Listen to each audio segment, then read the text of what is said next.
Well, I guess the good stuff just keeps coming, doesn't it? First, we had a double release about 2 weeks ago, and just a little earlier this week, we did have another big patch for the game. I feel like I desperately do need to talk about this. Now, the thing most people will be interested in is the balance component, but current events were continued. There's still an aspect of current events I haven't talked to you guys about, and that's the Aetherblade stuff and the portals and the weirdness there. I'm kind of banking on them updating that at some point, but there were more current events, and this, like the shadowstone stuff we saw way back when, is a really coherent quest that they've put in the game. Trust me, you guys will love this, and so I want to talk about that today, and also a little bit about the balance, what basically has been going on with Guild Wars 2 in those regards. So let's talk about balance very briefly here. Balance has not come into the game for a while now. This is the first balance patch we've had in a reasonable amount of time. It was okay in size. I think I would still like more. And definitely, if you're a person who only plays one class, like say only Rev or only Mesmer or Necro, you'll get a little bit less value out of this as people who play lots of the classes and understand lots of the game. But there were some pretty significant shakeups across the board. Some of the notable changes that I'll give you here, and this is not going to be extensive in any respect, is a pretty hefty change to Meteor Shower, so it has an internal cooldown, thus reducing the maximum potential of the skill by quite a decent amount, and reducing the RNG in the skill. People might be moving over to Scepter, apparently, on Ellie at the moment. Engineer had several buffs, both in the power department, which is great for our Zero to Hero streams, as well as in the Condi department. They actually now have a version of Empower Allies or Spotter, in that you can boost everyone's condition damage around you, and there might be a new idea in raiding where we have something like a Condi subgroup and a power subgroup, and the Condi subgroup actually likes to run that engineer, plus several other changes to the amount of burning application on various skills. Power Reaper actually got a lot of buffs as well, probably nothing that would push it into the limelight for raiding still, but when it comes to other areas of the game, fractals and, you know, your standard stuff like story and open world and the quests we're going to be talking about today, it's even more of a hard hitter now. It's even more sturdy. There was a fairly controversial change to Revenant in an attempt to buff Ventari Rev. It had a lot of quality of life, like you don't have to pull the tablet out manually anymore when you swap to that legend, and they halved the cost of moving the tablet, which helps to in a big way to make this feel a lot less clunky. They also increased the healing scaling on a lot of the stuff, but the controversial change was actually one of the big pulse heal that Rev gets in Ventari in Salvation actually now applies a couple of seconds of alacrity. It's not anything like permanent alacrity, and I think you're doing it wrong if you're trying to give perma alacrity on a Rev. But the reason that this is controversial is, first and foremost, people don't quite understand why it's there if it can't compete against a Chronomancer because it's not good enough. And number two, I think there are a lot of salty Chronos out there who felt like alacrity should be for them and only them, which is in keeping with ArenaNet's original statement about the buff. My opinion on alacrity only being on Chrono is I do believe it's too strong to only exist on that one class. I know we all like to have something special. I feel like Chronomancer has a lot of special things though, not just alacrity. And it has been 2 years since those initial statements. The game grows, people come to new opinions. We shouldn't begrudge people for coming to new opinions. And it is so strong, it does kind of muscle the opportunity for other classes to compete in a big way. So I think that they're probably looking internally at future elite specs and stuff and realizing, hey, maybe alacrity should start getting spread out a bit. They had a questions and answers about all of the balance changes on the forums, which I'll leave a link to in the description if you want to check it out. They're fairly evasive. There's a lot of salty elementalists out there who didn't get answers to their questions, and generally, as we all know, this is the time of the month or the time of the year where everybody's an expert on Guild Wars 2, which makes the forums and Reddit a particularly fun time to browse. So yeah, that's all I'm going to say on the balance update. There's just so much to go through, and ultimately, I'm not going to speak in any authoritative sense about where this stuff's going. You just might see some interesting build videos coming out in the near future. Some other small changes: they changed light fields blasting to no longer give light aura, but instead to cleanse conditions in an AoE. I can't think of how many places this is really going to have a big impact. I think that light fields are a bit stronger for that now, but it pushes light aura into a really weird place where you don't get light aura very easily in the game at all. except when maybe using a certain rune, the Radiance rune, and maybe some other niche scenarios.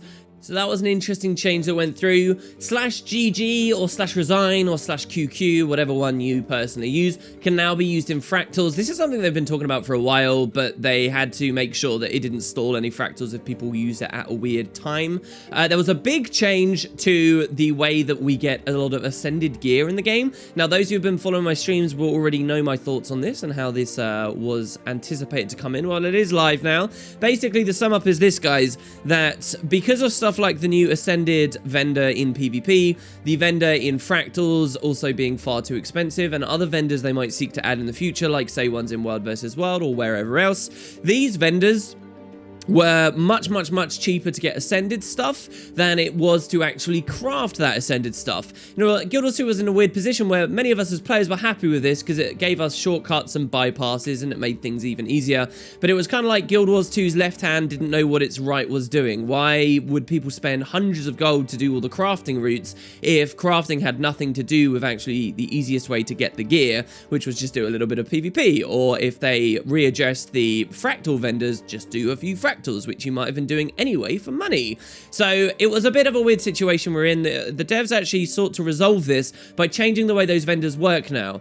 Now, when you do Ascended crafting, you're going to create your daily material, and you can, say, for example, a lump of mithrilium. You can only make one of these per day.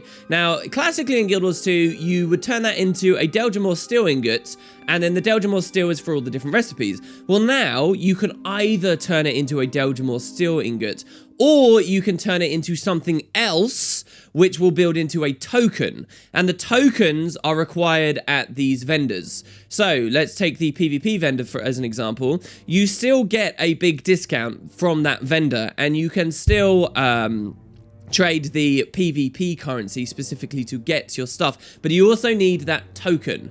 And by including that token there, what it does is it brings the crafting aspect and the requirement for 500 crafting into the fold, and it brings the economies related to armor smithing and whatever else you might be using into the fold too. It's no longer that Guild Wars 2's left hand doesn't know what its right's doing. It's all one cohesive system, and I do think this is smart, and it is a bit of a shake-up for us as players. It's added a whole new side to crafting and lots of different items that are there now, which also interface with the trading post. So for those of you investors out there that might be watching me, you can have a look at how that stuff's going. And yeah, that has been a pretty big change. I think it's another one of those fundamental things they need to lay down though for when they add more expansions, and then obviously there's going to be more gear of more types coming to more vendors, and they need to keep all of this stuff unified. I think it's smart, and actually I haven't seen anywhere online people upset with this change, but maybe you guys have got some opinions you'd like to leave. I just wish that the way that the devs had paced this stuff out was they done the Head of the Snake, a week later they did the raid, and then they did this the week later than that, and it all would have been coming out at a nice reasonable pace, but we've kind of been blasted with it all at once.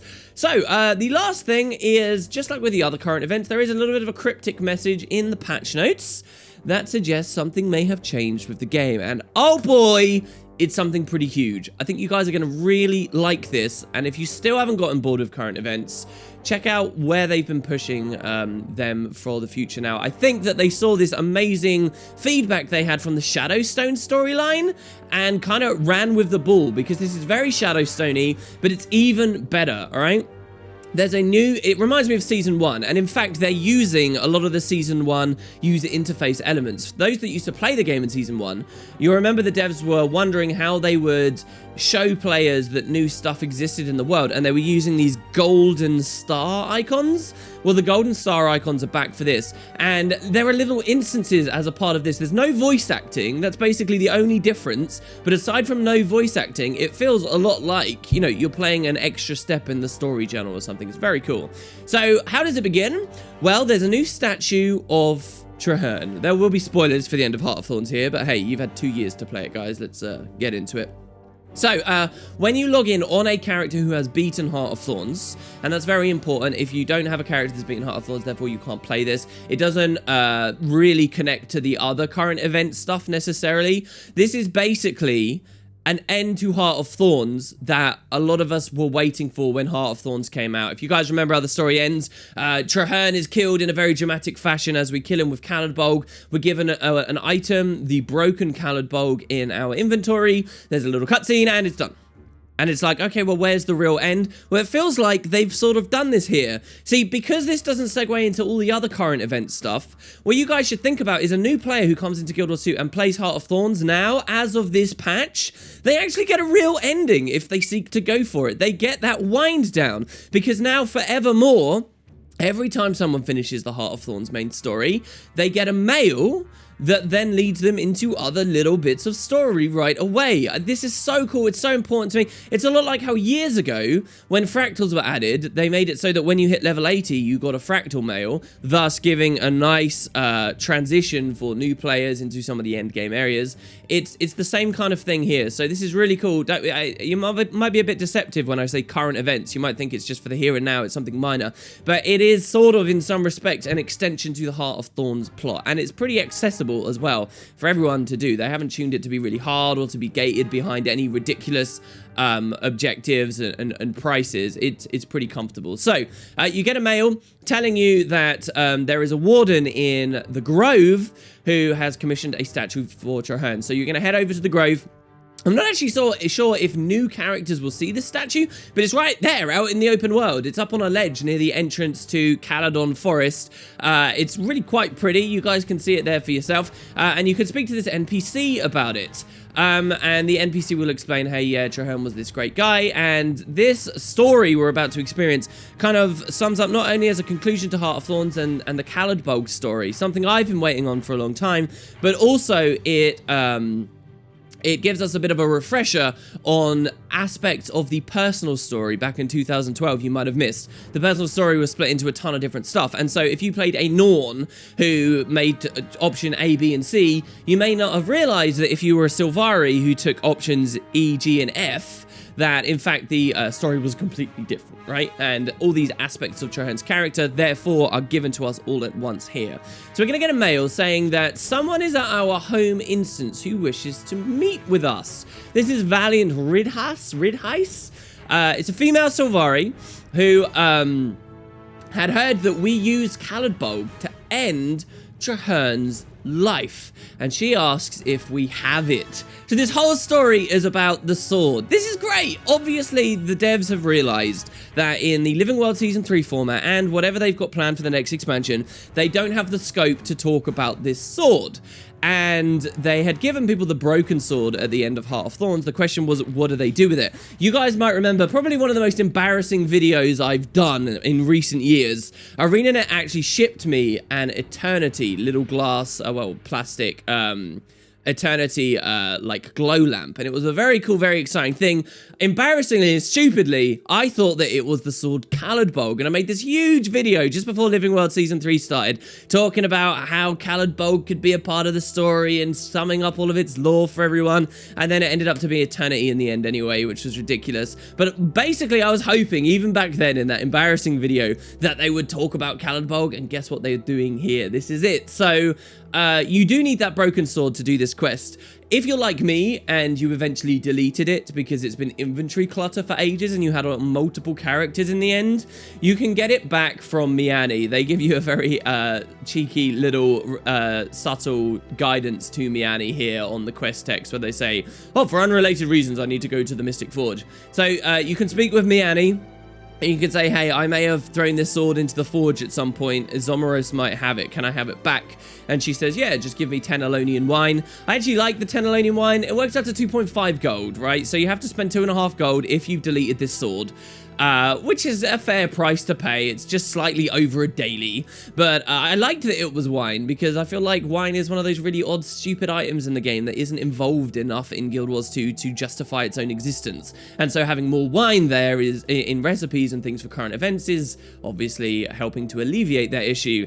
So perhaps a little unbelievably, Zomoros did have the sword in his private collection, and with the wine offering, he relinquishes it back to your possession. You will return to your home instance, and now the quest can really begin. So Lady Ridheis is kind of an interesting character in that her wild hunt is to restore the sword. You've got a kind of interesting dialogue system they've got here, where you've got multiple options you can choose, but if you choose a certain one, it will close the dialogue down and give you a totally new one. That's something I haven't really noticed the devs doing before, but this totally new one gives you an opportunity to ask about Trahearne, and to ask about the sword, and to ask about her. And she describes a vision that she had in her dream of this beautiful sword that she originally thought meant she just had to defend the wielder of it, which was Trahearne at the time. She actually awoke as the Pact were attacking Or. They really do go into some pretty good detail about her life, about who she is, that you can talk to her. It feels like a real quest. But then once Trahearne died, she kind of realized maybe her wild hunt is actually to restore the sword.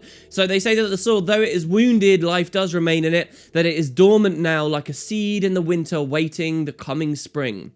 And she says to rebuild it, then they'll need all of the different shards of Caladbolg, which are strewn throughout the expansion maps. And she says we also need power, okay? And then we have to rebond it to a new wielder.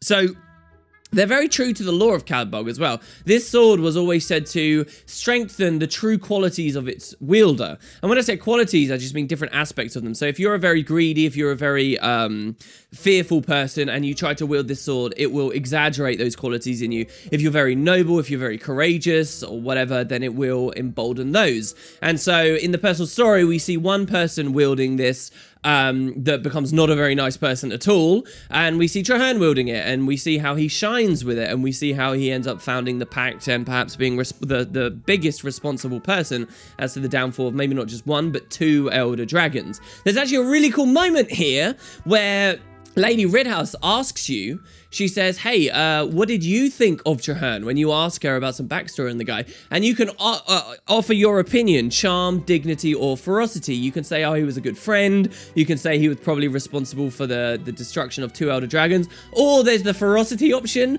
where you can point out that Trahearne kind of annoyed you, but he was a good soldier. I think this was excellent, and it was fun to see such an interesting decision I got to make, even though it was quite buried in some of the dialogue, and I assume a lot of people might miss it. The only trick they might have missed is they could have made the ferocity one a little bit stronger worded, shall we say. We all know it. There's a lot of people who hate Trahearne. Let them hate on him in the game, and you would get so much of those players' respect. Don't just say, oh, he annoyed me a little bit, but he was an okay soldier. Say, no, I hated the guy. He stole all of my glory, and he had an annoying voice. You know, something like that people would really touch into. But anyway, so apparently because we were the ones who had the sword last as we were killing Trahearne with it, this means we can have it again. That's a bit flimsy. The other flimsy bit about the story is they describe Trahearne as the second wielder of the sword.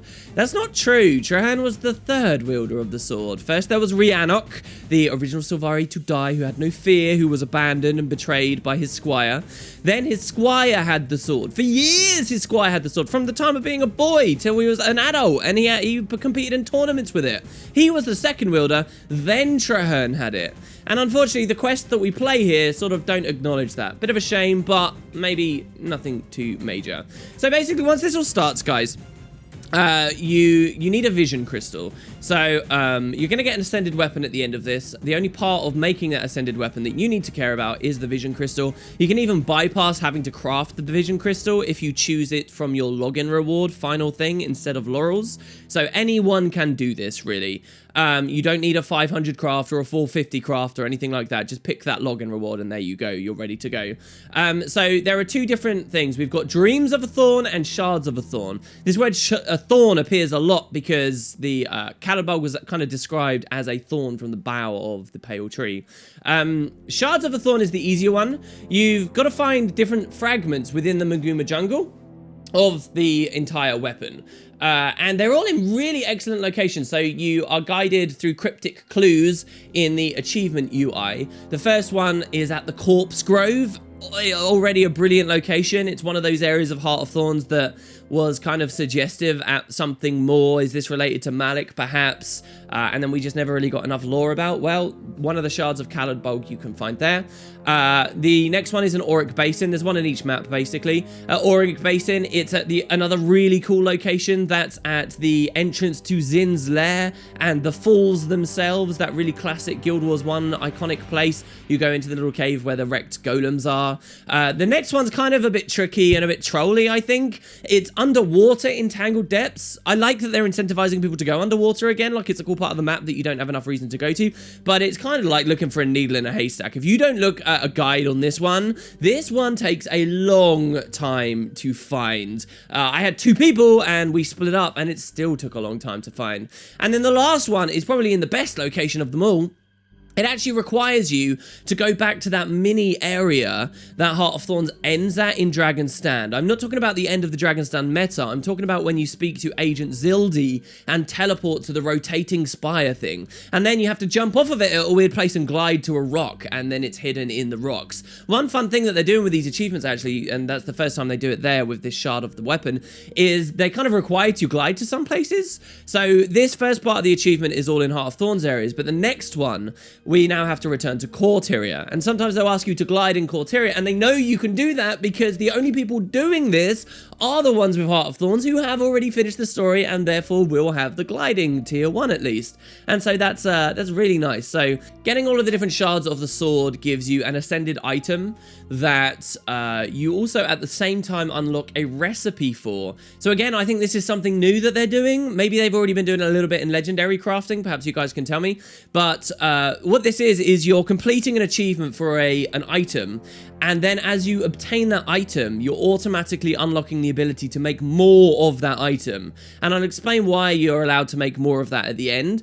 But fundamentally, this idea that you get the recipe at the same time is a really powerful thing and will open up a lot of opportunity for the devs in the future to continue delivering quest-style things through the achievement UI, which has always been really finicky, but little by little, they're adding things that are helping them there, which is nice. So, yeah, the other achievement, Corteria, I won't list all the locations, there's actually a lot of them, but essentially they're taking you to the fun areas of the game. Not through jumping puzzles and not through mini dungeons, but fun areas. Stuff like the Strawberry Garden or the golden area in the Grove, or just places that there's something specific nature-y. So one of them's in the Fields of Ruin, a big old tree in the Fields of Ruin.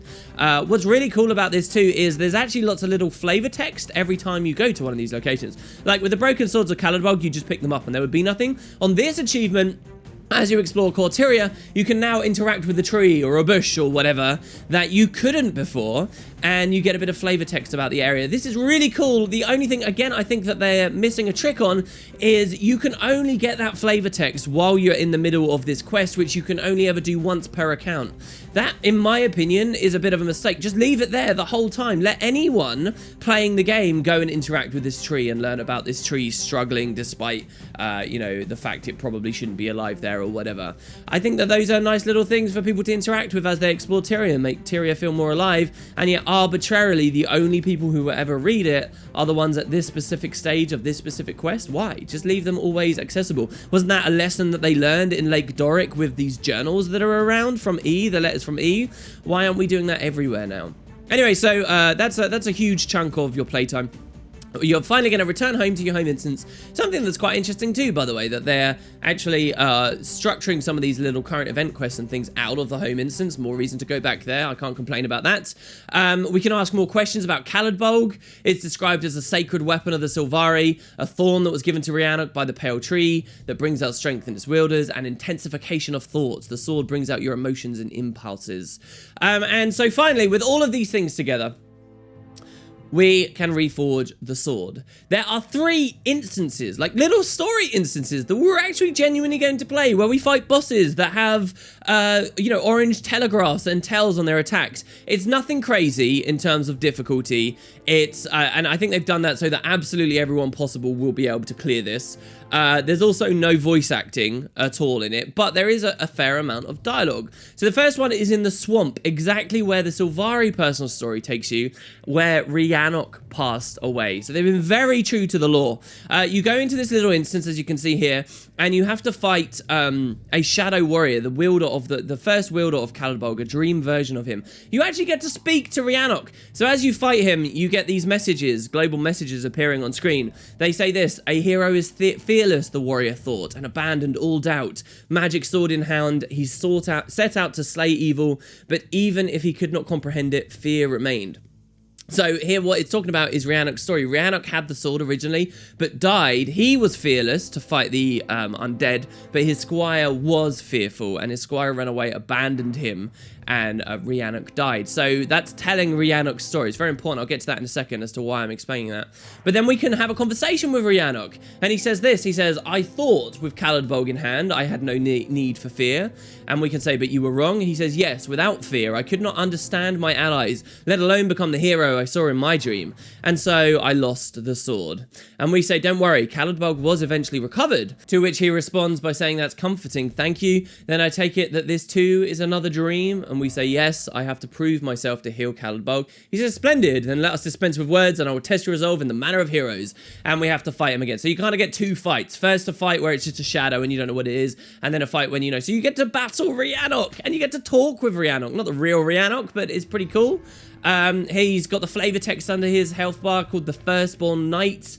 And when you defeat him, he says, a magnificent bout. I acknowledge your strength, hero. May Caladbolg protect you as it protected me, and may you protect it in return. So we are really going to become the wielder, and this kind of dawned on me as I was playing this, that we finally would be the hero to take up this great sword Trahearne once had. I can't think of a better way for us to get this. This is kind of what legendary collections were trying to do, right? Give us a decent story and adventure in the acquisition of a weapon, and this is a really profound one in the lore too. Suddenly I was salivating at the thought of running around with this great sword, but it's so much more than that.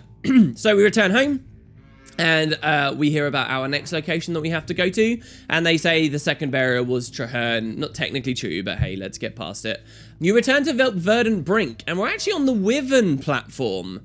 And you can ask, why are we on the Wyvern platform for this instance? We say, if I found Trahearne at the heart of Morgemoth's lair, why is Caladbolg drawn here? And the explanation is that Caladbolg does not see the world as we do. It could be that this region was its last battle before being broken, or it recalls a particularly strong connection with Marshal Trahearne. Or maybe it brought us by some reason of its own. We never really get the clarity there, but I think it's a great location for the fight. And when you begin the fight here, the platform goes all necromantic. Don't forget, Trahearne was a necromancer. The first battle, he's got these little flesh worms. And in the second battle, he's got flesh golems. And he actually managed to downstate me when I went in melee with him, probably at a terrible time as he wielded Caladbolg against me. But so the flavor text we get here describes Trahearne's story. The scholar dreamt of a land reclaimed from the dragon's touch. I must learn how to fight it, the scholar thought, and sought knowledge. But all the scholar found was despair at the impossible task. Perhaps from the beginning, it was indeed simply a dream. I love how they remind us of Trahearne's despair at his wild hunt to cleanse ore, because I've never felt like the personal story dealt with that well enough at all, and you'll see in a second that it's kind of weird what this quest does with regard to that. But we get to talk to Trahearne after we defeat him the first time. He asks us where we are, what happened after he died.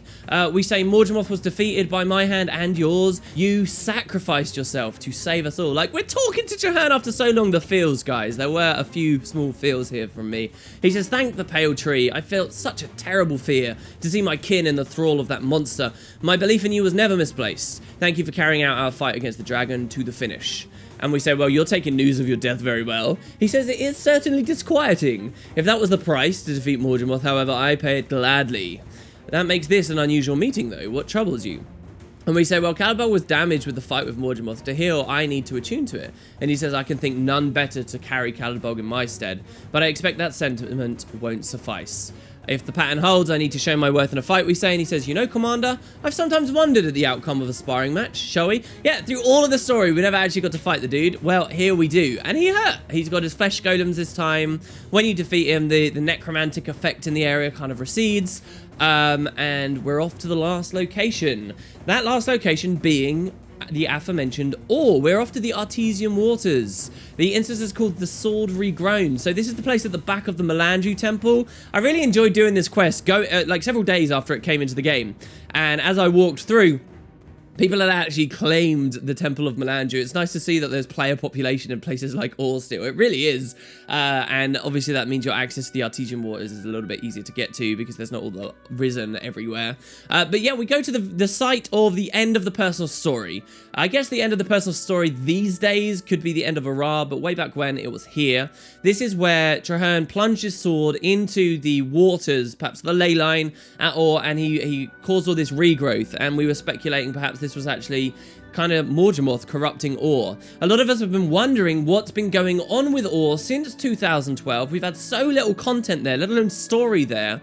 And so this is the first time we get to see how things have been going. Has ore started to be reclaimed? Has Trahearne actually succeeded in his wild hunt? Because remember, Kaith's wild hunt was to defeat Zhaitan. Trahearne's was just to cleanse ore.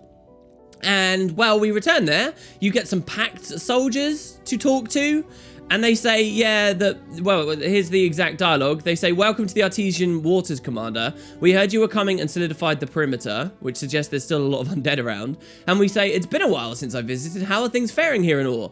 And they say, with Zhaitan dead, we've made some good progress clearing the rest of his army. It's still a waterclogged wreck, though. I wouldn't invest in property anytime if I were you, sir. And that's it. That's what we get. All right, I get it, right? Like, the fact we're going to Ore is very cool, and I appreciate that we went to Ore, and I get that they kind of... I appreciate they gave us some dialogue about what's going on with Ore as well, but this is a bit of a poo answer, isn't it, really? All these years, and Ore basically has just not changed. It is just exactly the same as it always was, and it kind of undervalues the idea of Trahearne's wild hunt altogether, doesn't it? I mean, and that we were just talking about that in the previous instance. So, funny stuff, but yeah, apparently this is still the only chamber that is regrown, maybe? Or perhaps a lot more is regrown, it's just still waterlogged. But yeah, so, we approach, and who do we fight here? Well, the final wielder of the sword, that being us. So, and this is really cool. So, as we fight ourselves, remember, when we fought Rhiannoc and when we fought Trahearne, it told their stories, and the stories that came true, right? So, what's the story that it tells when we fight ourselves? Well, this is what really blew my mind. Listen to this. The hero sought to save the world. If I keep trying, I'll be able to win, the hero thought. But the harder the hero fought, the further the world seemed to tumble away. Drowning in doubt, the hero could not even save themselves. Hero, if you still believe in a brighter future, hold in your heart a thorn that can pierce all doubt. Oh, the Heart of Thorns, guys, the name. Wow, but that's crazy, isn't it? That's talking about the Oblivion storyline, surely. This is talking about what Morgemoth referred to as Oblivion. This is what the Apostate, the Marganite speculated at. The world falling out of balance. The harder we fight, the harder we kill these Elder Dragons, the further the world seems to tumble away. Oh, that is juicy. Very interesting, and those anecdotes, those messages, those ominous pieces of text to come over the screen during the fights of the other ones were absolutely true. So could this one be true as well? Well, we shall see. So anyway, once you've defeated yourself here, you finally get to claim an Ascended Weapon. And a very cheap, very quick to get Ascended Weapon, really, just for the cost of a Vision Crystal. And you get to choose between a dagger, a greatsword, a scepter, a shield, or a sword. All right.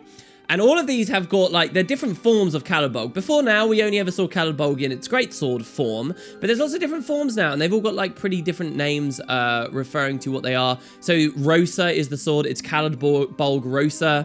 Then you've got Caladbolg Solana is the dagger, Iridi the scepter, Astera the shield, and Orchida the greatsword. So I picked the scepter for my Condimes, which... is kind of a nice decision, but for 1,000 magic, you can go back to your home instance once you've claimed this and change not only the stats of the weapon to any core or Heart of Thorn stats except Seraph's, all right, which I think is probably just an oversight instead of anything else. You can change it to any core or Heart of Thorn stat set, or you can change it into a totally different weapon. So you can transform for just 1,000 magic the scepter into the shield or the greatsword. So it's a very malleable weapon too. And so that's kind of the end. There's a mote of friendship that appears here as well. If you're playing with someone else, then they can trigger this. I wonder if they're going to use those in the next expansion to get credits. And there's a nice little bit of dialogue at the end here with the Sylvari that's helped us.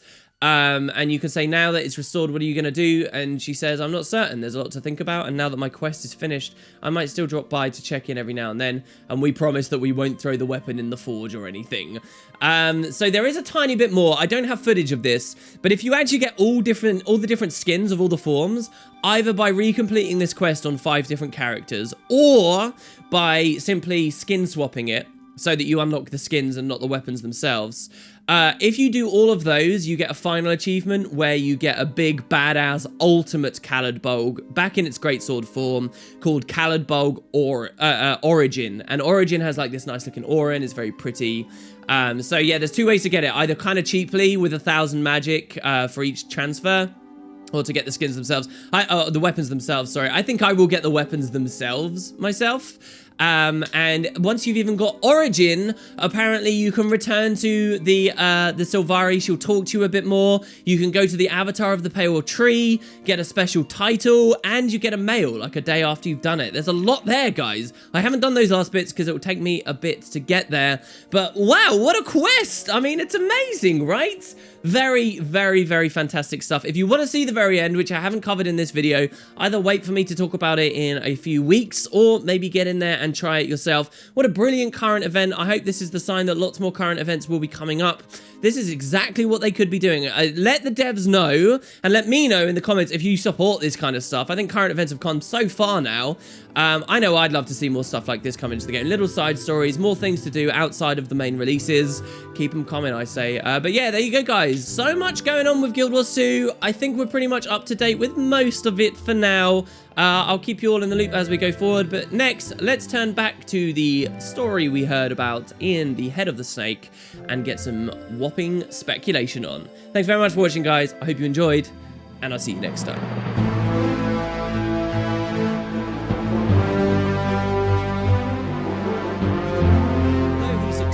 Paid his debt to the Lucky Horseshoe, he was eventually fingered by one of his victims and tried as a thief.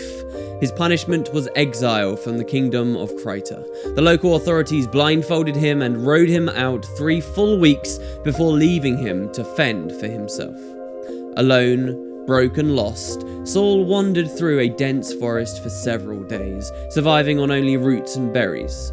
On the 4th day, delirious with hunger, Saul emerged from the trees to see what he thought was a hallucination. A city of massive towers reaching into the heavens. The architecture was astounding, and the creatures who lived here were unlike any he had ever seen.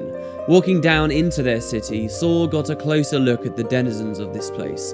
They were tall and thin, with strange wing-like appendages that waved about in the slightest breeze. When they walked,